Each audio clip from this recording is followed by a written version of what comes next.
capítulo 1, versículo 9 del libro de Filipenses. Y dice: y esta es mi oración, que su amor se exprese cada vez con más conocimiento y entendimiento, para que distingan lo que es realmente importante de lo que no lo es. Así ustedes estarán limpios y sin falta el día en que Cristo vuelva. A mí me llamó mucho la atención estos dos versículos, porque esto es una oración que el hermano, que el apóstol Pablo está haciendo por la iglesia de los filipenses, por la iglesia de Filipos. Y me pareció interesante lo que él está pidiendo. Él está pidiendo a la iglesia, él está pidiendo a Dios que estos hermanos puedan crecer en amor abundantemente. Pero ese amor no es un amor ciego, sino que es un amor que debe ir creciendo en conocimiento y en entendimiento. Por lo general nosotros pensamos que son palabras similares o son palabras que son sinónimos, pero acá él las dice separadas. Eso quiere decir que hay una diferencia entre lo que es el conocimiento y lo que es el entendimiento. Crecer significa aumentar de tamaño, cantidad o intensidad Hay crecimientos que, por ejemplo, a nivel físico, humano, no dependen tanto de nosotros. Yo ya no voy a crecer más de esta estatura, ya esta fue la estatura que me dio el Señor y bueno, ya así me voy a quedar y así con cada uno de nosotros, ¿verdad? Por más que comamos o por más que hagamos cualquier cosa, no vamos a crecer más de acá. Sin embargo, hay otros crecimientos que tiene el ser humano que sí dependen de nosotros, necesitan una participación de nosotros, y eso es el crecimiento en el conocimiento y en el entendimiento. ¿Ok? Ahora aquí Pablo dice que nuestro amor crezca ayudado con esas dos palabras, crecimiento y entendimiento. Y ese amor que Pablo se refiere acá no es ese amor filial que como lo conocemos en el mundo, sino es el amor ágape, es ese amor que el Señor espera que nosotros podamos manifestar con la ayuda del Espíritu Santo, no solamente hacia Él, sino a nuestros hermanos en Cristo. Amén. Entonces, ¿qué es el conocimiento? Básicamente es información. Es información que alguien puede tener acerca de alguien, de otra persona o acerca de algo. Pero no solamente queda allí. El conocer también implica varias cosas y tiene varias implicaciones un poco profundas. Yo creo que aquí conocer implica averiguar la naturaleza, cualidades y relaciones de las cosas o de las otras personas. El conocimiento es el acto consciente e intencional para aprender las cualidades de lo que se quiere conocer. Y el entendimiento, por otra parte, es la capacidad de aprender el concepto o sustancia subyacente de un objeto o de alguna actividad. ¿Qué se refiere con conocer el concepto subyacente? Es lo que está más profundo, es lo que no está a simple vista. ¿Okay? Y tomo como ejemplo la diferencia entre conocimiento y entendimiento. El hermano Benjamín y yo hace tiempo estábamos yo iba a preparar unos golfeados y él me estaba acompañando. Y él estaba viendo cómo yo estaba preparando la masa para los golfeados y él me dice, oye, yo sé hacer esa masa. Pero él ve que yo estoy haciendo cosas diferentes a las que él estaba haciendo. Y entonces él me hace preguntas y yo le explico, yo le digo, mira, bueno, yo utilizo esto, que es una masa madre, esto ayuda para la fermentación de los golfeados, etc. Le doy cierta explicación y él me dice, bueno, está bien, pues no sabía que eso era así o que eso cumplía esas funciones. Entonces, eso quiere decir que yo puedo incluso conocer algo, ¿verdad? Pero no tener el entendimiento de cómo eso funciona. Por ejemplo, él sabe hacer una masa para golfeado, pero él no estudió acerca de eso. ¿okay? Pero yo, como sí lo estudié, puedo entender ciertas cosas que él obviamente no entiende, y al no entenderlas puede llegar un punto en el que se le va a presentar limitaciones, ¿verdad? Va a tener un límite en el cual, si se le presenta algún inconveniente, no va a saber cómo resolverlo, ¿okay? Eso demuestra que no es suficiente solamente con conocer. En nuestra vida en Cristo no es diferente. Si yo vengo solamente a la iglesia para escuchar lo que dice el predicador y dejarlo allí, y sigo así mi vida cristiana, ¿verdad? O mi vida en Cristo, ok, pues eso puede estar bien. Pero si yo me mantengo de esa forma, como dice el pastor William, siendo un cristiano nominal, va a llegar un momento en que simplemente voy a desistir, porque cualquier cosa que me pase me va a mover y no voy a querer venir más a la iglesia, porque solamente tengo información, no tengo el entendimiento del por qué vengo a la iglesia ni nada de eso. Entonces, por eso vemos que las congregaciones en cierto punto se encuentran vacías, la gente se frustra, ¿okay? Hay divisiones por cualquier tontería en las iglesias, y bueno, esto sucede porque no terminamos de entender las razones o cuáles son las importancias de lo que estamos haciendo. Y fíjense, en el verso número 10 de allí de Filipenses 1, dice que todo esto, o sea, el crecimiento en el conocimiento y entendimiento, es para que podamos distinguir lo que es realmente importante de lo que no lo es. Y más adelante, en el capítulo 3, Pablo nos dice qué es lo más importante. Lo más importante es Cristo. Siempre lo más importante va a ser Cristo en nuestra vida. Fíjense que él en ese capítulo explica que todo lo que él hace o lo que él consideraba en algún momento que lo ponía en un estatus elevado de la sociedad, él dice que eso él lo toma como por basura. Y todo lo hace porque él entendió que lo más importante en su vida es Cristo. Amén. Entonces, ¿por qué esto es lo más importante? Lo vimos durante todo el mes pasado con la carta de Efesios.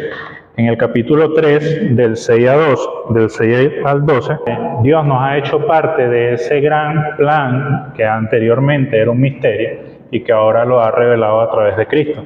¿Ok? Ese gran plan que es para que todos los gobernantes celestiales, todas las fuerzas invisibles puedan conocer su gran poder. Amén. Entonces, fíjense, es importante que nosotros podamos en nuestra vida cristiana poder entender todas estas cosas. Yo le mandé una actividad a los niños para su hogar. La primera era por qué ellos vienen al servicio infantil. Y la segunda es para qué. Puede parecer que son preguntas iguales o que son la misma pregunta, pero tienen una diferencia. ¿Okay? Y la idea es que ellos desde pequeños, puedan conocer la importancia, y no solamente conocer, entender la importancia del por qué y el para qué ellos asisten a la congregación. Y muchos niños no lo saben, por no decir que son todos. Cuando yo les pregunto, sus respuestas son como que, bueno, porque no tengo opción, porque mi mamá no me deja quedarme en la casa, porque mi papá dice que tengo que venir a la iglesia, porque si él viene yo tengo que venir, pero ellos no tienen el entendimiento. Y si un niño no lo tiene, eso quiere decir que su papá tampoco lo tiene, porque los niños son el reflejo de sus padres. Debemos explicarle esto a los niños, coloqué acá, porque esto no solamente se trata de si somos salvos o no, se trata de que seamos transformados. Nosotros debemos ir de gloria en gloria, de victoria en victoria. Amén.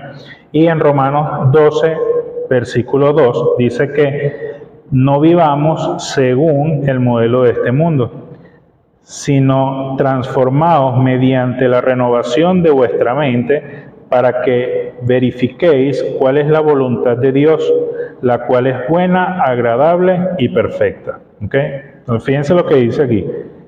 Mediante la renovación de vuestra mente. Eso quiere decir entendimiento. ¿okay? Para que verifiquéis cuál es la voluntad de Dios.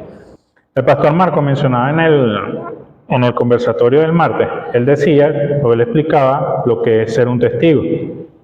Y citaba Hechos 1:8, que dice que al venir el Espíritu Santo recibiremos poder y le seremos testigos. Y él daba la definición de la palabra testigo. Dice que es una persona que hace una declaración basándose en su conocimiento personal. El pastor explicaba que para ser testigo debe formar parte de la experiencia, no es solamente verla. Es como que si yo quisiera ganar músculo, verme bien y solamente ir al gimnasio y ver cómo los demás hacen ejercicio. Eso no garantiza que yo vaya a lograr los resultados. ¿Ok? Entonces, venir a la iglesia no es tener una experiencia. Tú puedes venir a la iglesia y bueno, sí, te puedes sentir conmovido por la palabra o por la oración, o se le pueden parar los pelos por alguna administración que recibiste, pero eso no es tener una experiencia de transformación, que es la experiencia que el Señor quiere que nosotros tengamos. Esa es la mejor experiencia que nosotros podamos manifestar, la transformación desde el interior hacia el exterior. ¿Okay? Y no es una experiencia que suele darse así por arte de magia o solamente por venir acá una vez a la cuaresma, al servicio del jueves o del domingo y escuchar alguna palabra. Mi esposo y yo hace unas semanas conversábamos acerca de algo similar a esto y yo le decía, bueno, el Espíritu Santo, el Señor nos puede estar llamando, pero si nosotros no hacemos nada para acudir a ese llamado, entonces no vamos a poder vivir esa experiencia a la cual me estoy refiriendo.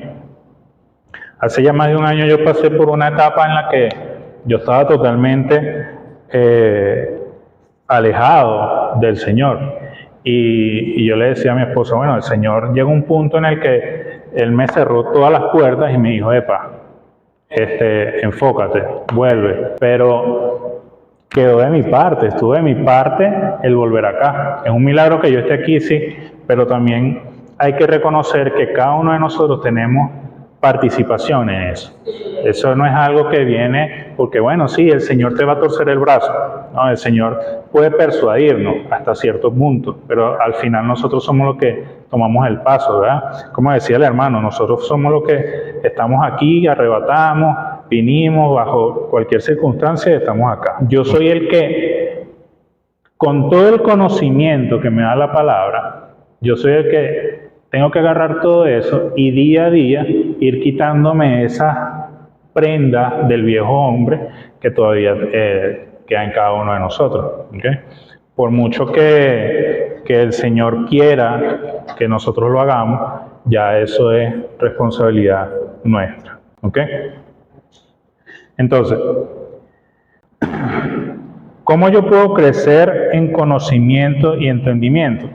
Bueno, hay tres cosas que son vitales, las cuales no pueden vivir una separada de la otra. La lectura de la palabra, el ministerio o el servicio y la comunión con el Espíritu Santo.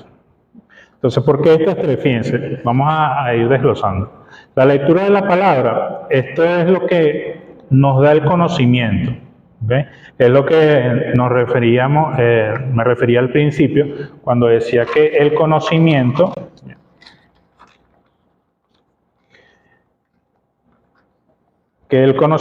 es el acto consciente e intencional para aprender las cualidades de lo que se desea conocer. Entonces, si sabemos que lo más importante es Cristo, yo tengo que conocer a Cristo. ¿Cómo lo vamos a conocer? A través de la palabra, ¿correcto?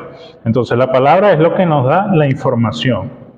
¿Bien? Es como lo dice en 2 de Timoteo 3:16, que dice que toda palabra es inspirada por Dios para instruir, para enseñar, para redarguir, ¿correcto? Pero no solamente basta con leer la palabra, como lo mencioné, porque Si solamente nos dedicáramos a leer la palabra, sería solamente teología, ¿eh? Sería solamente tener la información, ¿eh?